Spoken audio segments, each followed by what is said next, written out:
Cheltenham at BoyleSports. Bring it on. Move on to the Thursday then, and we have what was formerly the World Hurdle, now the Stayers Hurdle.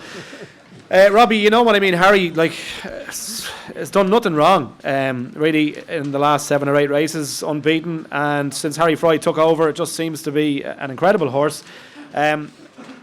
Very difficult to see it getting beaten on anything this year, but maybe the ground at Cheltenham, something else might come into the equation. Cole Harden, we hear, is going to appreciate better ground. There's Jeske consider as well. I think Jessica Harrington is leaning Jeske for the 3 mile. So what do you think about this? Look, you know what I mean. Harry is the worthy favourite, and he's been very, very good all year. He's done everything right. He's the horse you'd love for a Stayers Hurdle. He races behind the bridle. He races a bit lazy, a bit like Big Bucks did in his day. Yeah. And always has plenty left for the finish.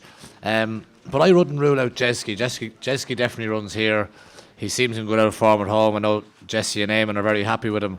And he's a champion hurdle winner. He's won over 3 miles before in Punchestown. He beat Hurricane Fly. He just could be a good each way bet, and he has that bit of class. And if it turned into the two of them arrived there going to the last, he'd probably have more boot than, you know what I mean, Harry. But once the ground is good, I think Jessica put a line through his running Gorn the last day. Was okay, yeah. So what did you make of that? Just the ground? I blame the ground more than anything else. He's never been in love with that sort of ground. I'd say the older he's getting, he's more like, well, I couldn't be bothered now. I don't like it. Yeah, fair enough. I think when he gets back to Cheltenham, he'll remember the place, it'll liven him up. Cheltenham does that to horses. And I think he's an each way chance. I think he's the forgotten horse in the race. Yeah. I think if he'd have won in Gore on the last day, he'd be a lot shorter and people would be talking him up a lot more. But he's coming in under the radar a little bit and people have forgotten about him. I wouldn't rule him out, definitely. I think at each way he's a good bet. Barry Garrity said something similar last night, Ted, that Jeske actually could be the value here. Just, I mean, you know what I mean, Harry is 11 to 10, nearly even money at the moment. So, there's definitely value to be had in this one. Yeah, he's not valued at 11 to 10. He should beat these. He's better valued at 11 to 10 than a horse having to jump fences at 11 to 10. He's a great leper. I mean, yes, the Stayers Hurdle, but it's not an ordinary phrase. I mean, Jeske is the value of racing, but he has beaten all these horses well and truly, a bit like the horse last year. And there's no reason, and there's no reason. He's won around the track. Yeah. He's got a great man in his back. He should be hard to beat. If you're into backing 11 to 10 shots, which I'm sure some of you are, he's as good 11 to 10 bet as you're going to get. Really? Ah, yeah. Okay. Yeah, no, I wouldn't back him at 11 to 10. But I mean, I'm not that kind of a punter. But if you're into having even money shots, I mean, he jumps, he stays, he handles the track, he hasn't a lot to beat. And if you want an outsider, as I said, Jeske.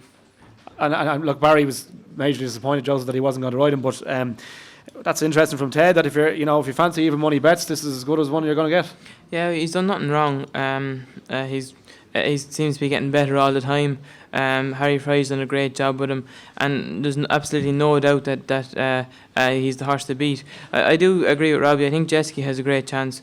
It could be a little bit like Solwit chasing Hurricane Fly for a couple of years, and when he stepped up and Trip, he was the one they all had to beat. And Jeske just might be a little bit quicker than him at the back of it all. And if the ground came up slow, Shane's Hill is a tough horse. He's been placed at 2 festivals. If the ground came up slow, now it probably won't, but if it did, he's a horse that could be placed 8 or 10 to 1. Yeah, okay. There's a couple of good value bets against the field there, Leon. Is there a lot of money for, you know what I mean, Harry? Has he been well backed? Or? He has. Listen, he's one of the best backed horses of the festival because, as the lad said, he just keeps winning. Yeah. And you don't really know how good he is. I think the second and third horses in there won't run in the race. Yanworth or Vroom Vroom Mag. You'd have to respect what Robbie said. He's down in Jesse Harrington's every day, so he'd know exactly the form of Jeske. He's much better on better ground. And maybe one at a bigger price would be Clondor Warrior, if it was good ground. Willie's horse, yeah. Yeah, maybe around 14, 16 to 1. Maybe he'd be a decent each way price on better ground. I think he'll be a better horse on better ground. He was disappointing the last day down in Gorham Park, but the ground was pretty awful. Yeah. I thought that day he was beaten by Shane's Hill that day, but maybe if Clondor Warrior got good ground of 14 to 1. He's proven on good ground as well. He's a decent enough animal now. He chased home Vroom Vroom Mag. Katie rode him that day. Yeah. He was second at Leopardstown. And I just think at the prices, I wouldn't be an 11 to 10 backer either. So I'm looking for a bit of value, and I think Clondor Warrior for me could run into a place at least. BoyleSports will give you money back if your horse finished second or third to the SP favourite, or if your horse falls at the first or last jump on every race at Cheltenham. Plus, bet €10 with BoyleSports today and get €30 in free bets. Cheltenham at BoyleSports. Bring it on.